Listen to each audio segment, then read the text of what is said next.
Welcome, everybody. This is Dan Hermrich. I'm the Director of Certification and Accreditation for the National Alliance of Direct Support Professionals. And with me is John Raphael. He's our Director of Educational Services. This is the first in a series of new Lunch and Learn webinars that we're going to put together. They'll be about a half hour long each, and we're going to be primarily focusing on competency and the NADSP competencies for direct support professionals. And this is the first where we sort of just talk about what is competency. So there we are. There's John and myself. Hello, everybody. In touch with us. With our our pictures, which hopefully will look pretty competent, but Yeah, I don't know. I hope so. Dan, you look a little more competent than I do. I have to know. admit. I mean, did we the both. jacket tie. Yeah, that's it. That's it. But we both have glasses, and that's good. Um, but okay. Hello, everybody.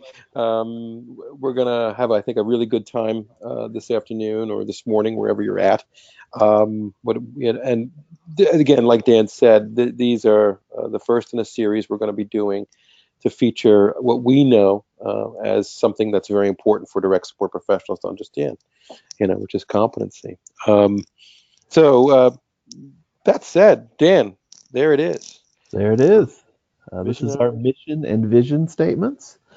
And we're working our way toward that world with a highly qualified and professional direct support workforce.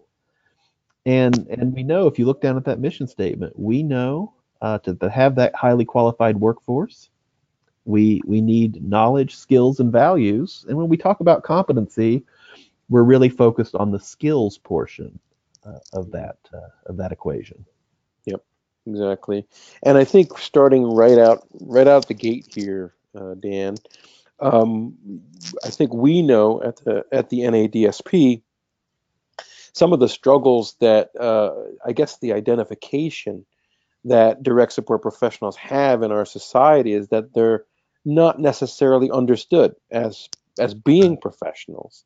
They're these kind of entry level quote unquote workers, which is, you can't get really much farther from a truth than that, because the reality is the skills and obviously what we're going to talk about today, competencies that direct support professionals possess, literally change lives. And there it is. When you look at um, our catchphrase, kind of our slogan, making a world of difference in people's lives, that doesn't just happen magically. It happens, I think, when all of the things that are listed in our vision and our mission are brought to, are brought to life. So um, there's the Venn diagram Right. that There's the visual illustration that we have to have all three. We need knowledge. There's a great deal of knowledge that direct support professionals need to have.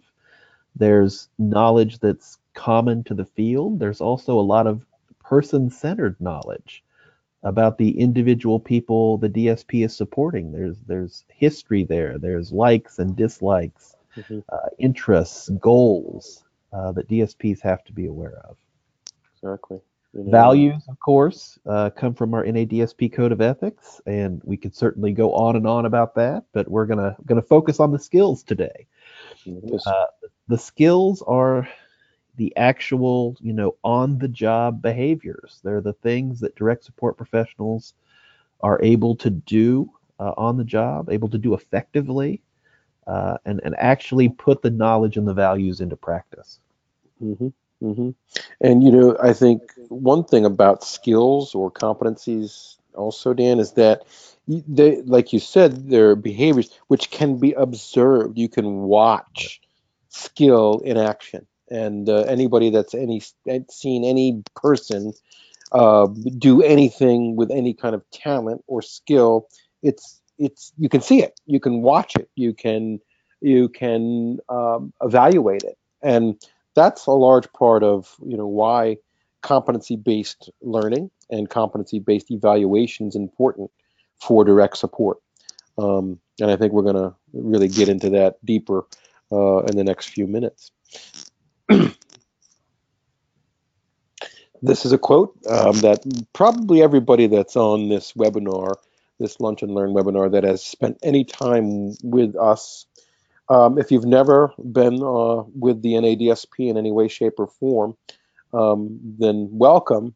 But if you've ever been with us, whether it's at a training or getting an email from one of us, this quote is a constant, and it's from the ideological founder of the NADSP, John F. Kennedy Jr., and it says it all. Is really at the end of the day, any day where direct support professionals are engaged in their practice, that we're going to define a good quality day at the point of interaction between that staff member and the individual you're supporting that has a disability. And it doesn't get much simpler or clearer than that, right, Dan? Yeah, and I think, we have all these systems in our field that do their best to measure quality. It's tough to measure quality at the point of interaction. Mm-hmm. And so often what happens is, people come in and evaluate record keeping. They evaluate the environment. But where quality really happens is at the point of interaction. Yeah.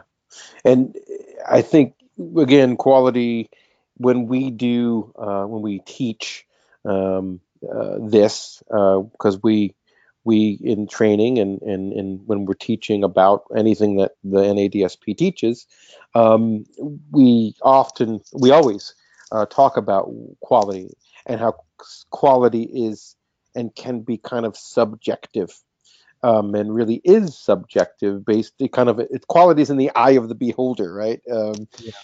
Because what's good quality to you, Dan, might not be to me, and vice versa. But for what we do and for what professionals do, that point of interaction, man, it can be good, it can be bad.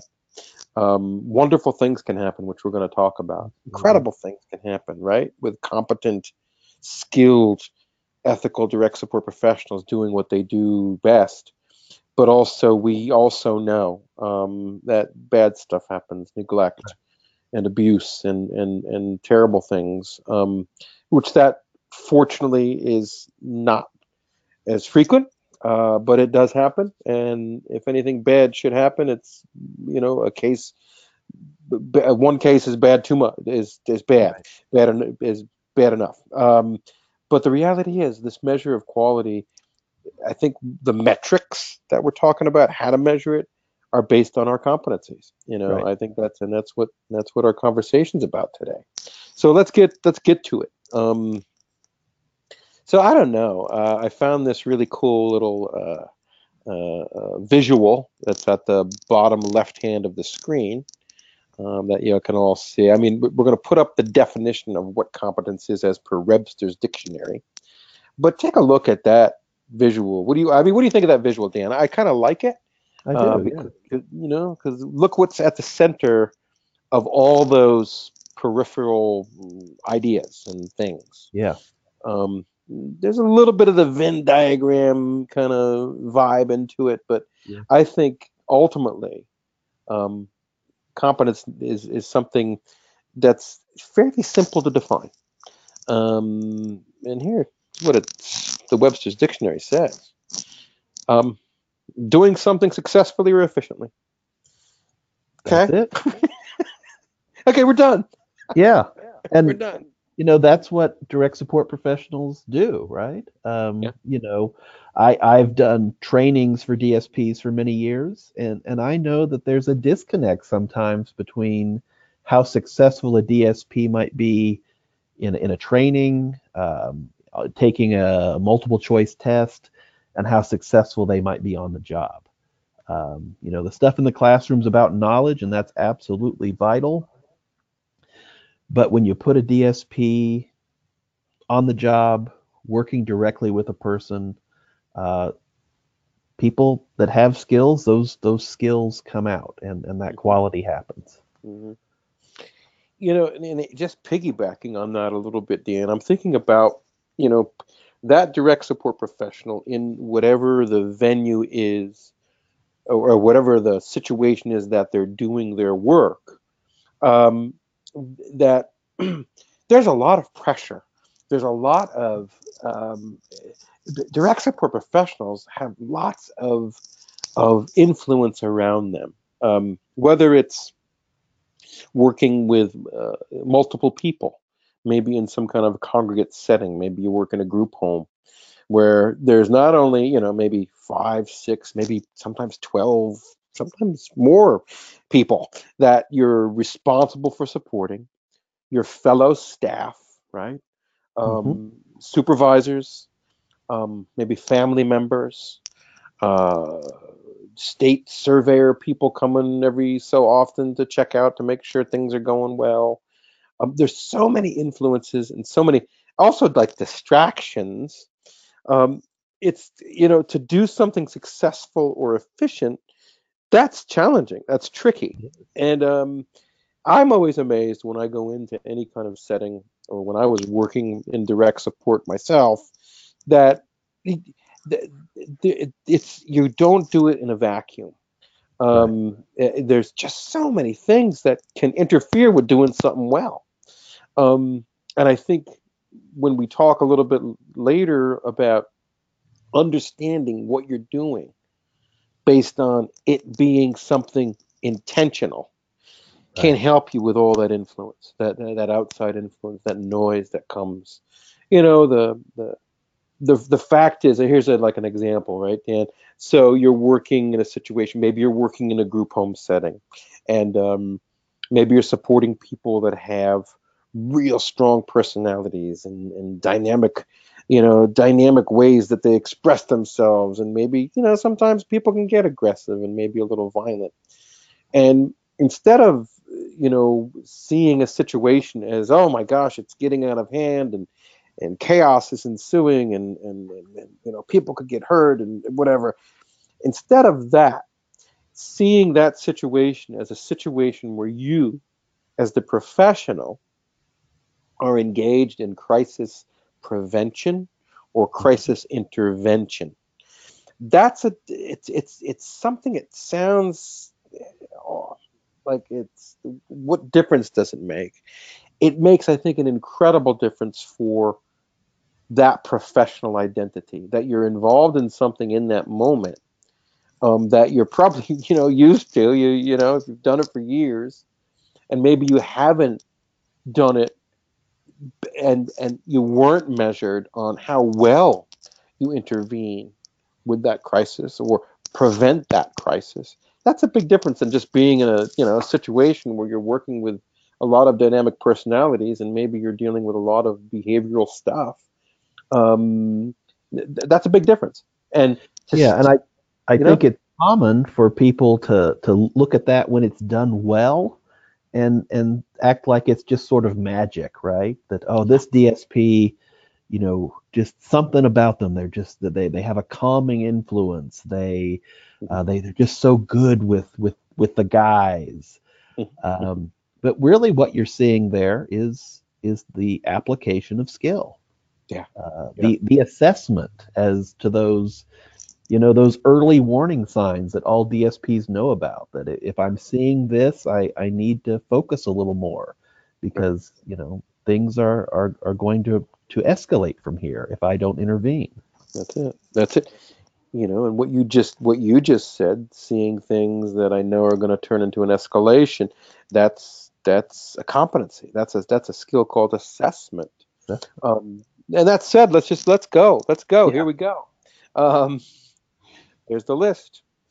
Um, this is a lunch and learn event, and I think if you learn anything today, anybody that's listening, if you're listening to Dan and me, and um, these 15 competency areas are really the foundation of anything and everything that the National Alliance for Direct Support Professionals really wants to give and contribute to the direct support professional community. And those of you that know us and know our material and are involved in any of our certification or credentialing programs, this is our foundation. And just take a look at them. They're on the screen there. And we ask people often, when we're teaching these competencies, to kind of just look at them and see them in as when you look at them initially, all like, my gosh, these are 15 areas that we got to do and we got to know as DSPs, and we got to be, wow, this is overwhelming. My gosh, we have to do all this stuff. Well, this okay. Look at it like this. So you've heard this, right? Yeah, seeing the forest for the trees, right? This, when you look at it as a forest, it's a little daunting. It's a little scary. Oh my gosh, wow, that's a lot of stuff that I got to do as a DSP. Looking at each area, each of those 15 areas, when you kind of just take a look at one, you got it. DSPs are doing these things. Oftentimes, they're doing them simultaneously. Yes. And oftentimes, direct support professionals don't realize how skilled and competent they are at any given moment. So let's go back to the crisis intervention and prevention, or crisis prevention and interventions example, right? So if you take a look at area 10, so let's think of a situation. I don't know. Think of a situation, Dan, where there's a possible crisis. Let's say. Well, do you want to All right. talk about your store in the community example? Yeah, there you go. There you go. There you go. So there was a person that I supported many years ago, and a bunch of other people supported her too. And she is a person that had a dual diagnosis. And dual diagnosis meaning she had not only an intellectual disability as what she needed support with, but she also had a mental illness, and a mental illness called schizophrenia. And she would have delusions and hallucinations and all kinds of very, very disturbing stuff for her. And so one of the things she would do, unfortunately, she would threaten um, uh, she would threaten the local a local store, and she would threaten to blow it up. And she was pretty competent, and she would sometimes get on the phone and call in bomb threats to this particular store, and it wasn't good. She got into trouble with the law, and lots of crisis situations that we had to intervene with.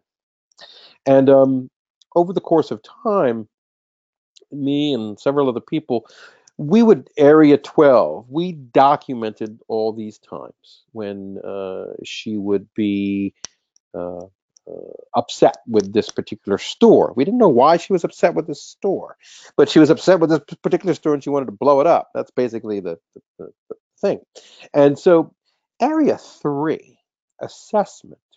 Over the course of some months, we started to understand and get a sense of when she was about to get involved in these very uh, dangerous situations with, threatening violence, and we would intervene. We would be able to know her, and many of you that are probably listening that have taken any, crisis intervention courses, her antecedent behavior. And that's assessment, by the way. To understand antecedents, it means that direct support professionals are competent in assessment. And so through our assessment and through area 2, communication with her, because when she was in a psychotic state, you had to communicate with her very carefully. You had to communicate with her in a gentle way, in a way that wasn't threatening. And we were assisted by psychologists and by her psychiatrist to uh, be able to talk to her in a way that wouldn't be threatening. Over the course of time, a very long story kind of made short here, we were able to intervene and prevent crisis over the course of about a year, um, through ongoing documentation that helped us understand her antecedent behavior, which was ultimately being skilled at assessment.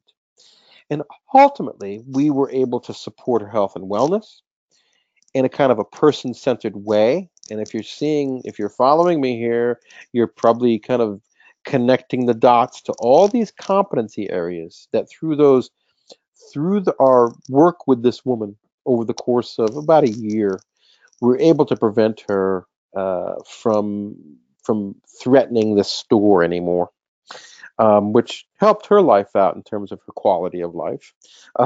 She wasn't getting in trouble by the police, and she was a little bit more respected as obviously a community member. So that story, Dan, I think is one that it's just one of infinite stories that are out Right. there that DSPs do. And you and I, when we go out to do training, will often ask the people in the room, for their best stories, Yeah. their stories of when a direct support professional really made a difference in someone's life. Oh, yeah. And you can't hear those stories without seeing these competency areas, without seeing these skills. hmm You're absolutely right, Dan. And I would challenge everybody listening, or watching, or whatever you're doing, whoever's lunching and learning with us today, think of a story where a really good outcome happened with a person that you support. Something really, really powerful and positive happened. Not the bad stuff. There's enough of that. But the real good stuff. And you can absolutely guaranteed. I would bet all the money I have, which is not a lot, but I would bet that you can think of a story, and when you really think of what you did as a direct support professional with that person to get to that good story's outcome, you can connect it to many of these competency areas. I can't. I can guarantee it. Dan has seen it. I've seen it. When we do that, what Dan was saying, the competency connection exercise. Um, so there's the NADSP competencies. Now, Dan, you might want to talk about these and a little bit about the eBadge Academy that the NADSP has just launched. So yeah, we have just launched our brand new eBadge Academy, in which DSPs can earn electronic badges for the skills that they demonstrate on the job. And we went in a slightly different direction with the eBadge Academy. Rather than use our own 15 NADSP competency areas, which are so important to us, we used instead the CMS core competency areas. Now these are from CMS, the Centers for Medicaid and Medicare Services. That's the branch of the federal government that funds really almost all direct support services in this country. And so these have a couple of advantages. Because they come from CMS, they have that authority of the federal government behind them. They also were written a little differently than ours. They were written in a way that they're designed to be cross-sector, meaning they should apply just as well to any type of human services. So not just services for people with intellectual and developmental disabilities, but services to people with traumatic brain injuries, services to people who are aging, services to youth, that the same competencies could be applied across all of human services. Right. And I think when we go back to the NADSP competency areas, right? There's a lot of, I guess, connection, a lot of crossover. Whether that's by accident or not doesn't really matter. What matters is that both of these sets of competencies, DSPs they're doing, they're doing. And I guess where I get I get frustrated when I talk to direct support professionals. I don't think they they they don't give themselves enough credit. Right. And I think this is a way, and this is what we have been pushing for many, many years. This is a way to help direct support professionals understand how competent they are. Because when you look at these, you can't deny that this is what DSPs do. And I think by nature of the way we train direct support professionals, even by our regulations and what is regulated to teach direct support professionals, um, there's little in the area of competency-based learning Right. that's out there. And that's our push. And I think, I don't know if you want to talk about the eBadge Academy or about credentialing a little bit, Dan, for a couple minutes, because I think that's our method. What we're hoping that we can help change our system to help DSPs get credit for competency. So I don't know if you want to talk about that at all. Yeah. Yeah, so each of these competency areas, whether you're using the CMS competencies, whether you're using the NADSP competencies, they all come with these little bullet points that we call skill statements. And those skill statements are objective, measurable behaviors that DSPs use in the workplace. There we go. There's some skill statements. There you go. And what we've done in the eBadge Academy is kind of turn each of those skill statements into an electronic badge that you can earn. And they all have nice short little names like advocate with or informed advocate in the case of empowerment and advocacy. And we give you some writing prompts or some speaking prompts if you prefer to do things in a recorded way, to just have DSPs tell those stories of those great outcomes, just like we do when we travel around and train, and make the connection between the story and the skill statement that we're asking for. So really what we're asking DSPs to do is explain to us how do they demonstrate this skill in their work with the people that they support. Because we know that there's a lot of variation in direct support. I mean, as universal as the competencies are, there's an infinite number of ways they could be demonstrated. So rather than tell people this is how you demonstrate this skill, we ask. We say, tell us what this looks like in your world. Tell us how you have demonstrated this skill in your work. And we get those what we call testimonials electronically.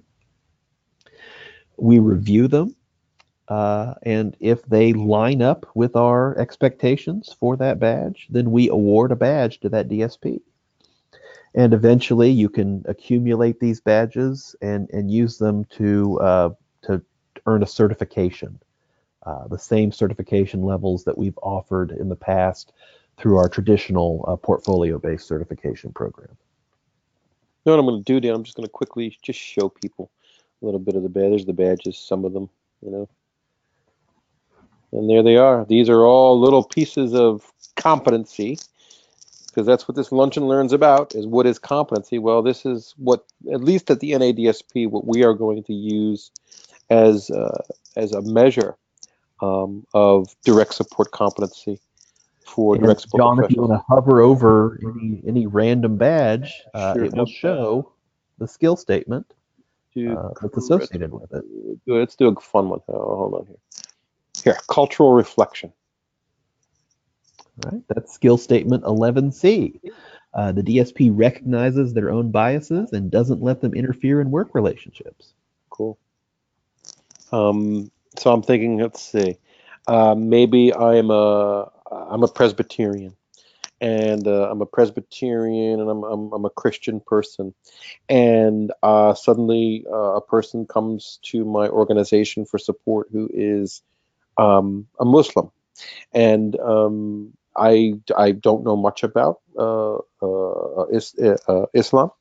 I don't know much about the religion.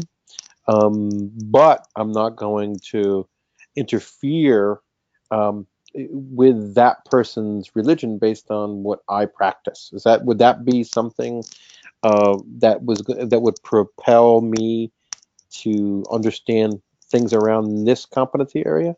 Yeah, I think that would be a good start. You'd probably be recognizing the differences in your beliefs, Mm-hmm. you'd be probably need to learn a little bit more about how to best support this person, because, for example, there could be dietary restrictions Mhm. uh, that come along with his religious beliefs, and certainly, if you're supporting him, you'll want to be aware of that.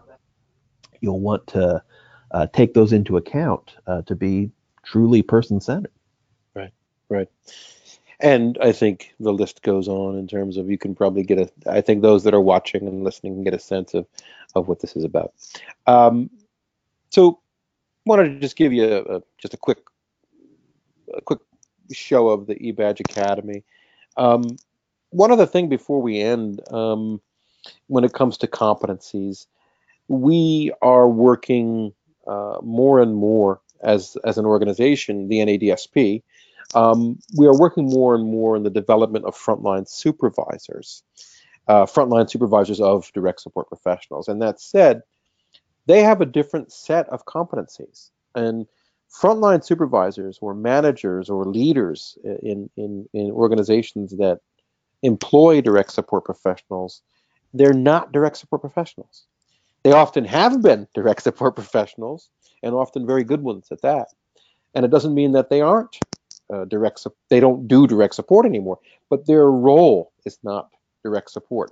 And that said, when you look at this list of competencies that were developed by the University of Minnesota back in 2013 and given to us, given to the community, um, there's 11 competency areas that comprise what frontline supervisors need to do in their role as supervisors and leaders of direct support professionals. So I'm not going to spend a lot of time, going through each one of these or anything like that. But we did want to give you guys today a sense of what is competency, and it's not as complicated as you might think.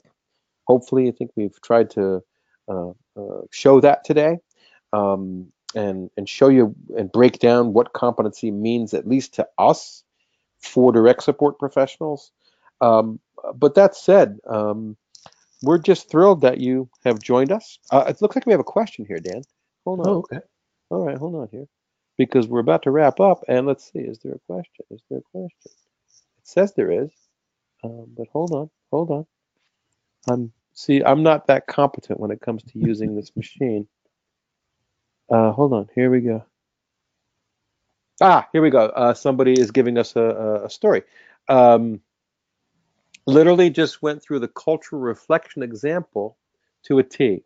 The person was a Muslim, and we supported him with that, with dietary things and whatnot. Hashtag go competencies. All right. Cool, cool, cool. That's great. That's great. And I think ultimately, I think everybody that takes a little bit of time, looks through our competency set, the CMS competencies, they're going to be able to make the connection that what they do is skilled and complex, but ultimately of great value to people with disabilities in our society. So, with that, Dan, anything else? Yeah. No, I think that wraps it up very well. Thanks, John, and thanks Thank everyone for tuning in. Yep, yep. Thank you, Dan, for hosting. And if you want to reach us, there's our information. And I guess look to our advertisements and announcements for the next Lunch and Learn, which is coming down the pike a little bit. But until then, we'll see you. We'll see you down the road. All right. Bye. Bye bye.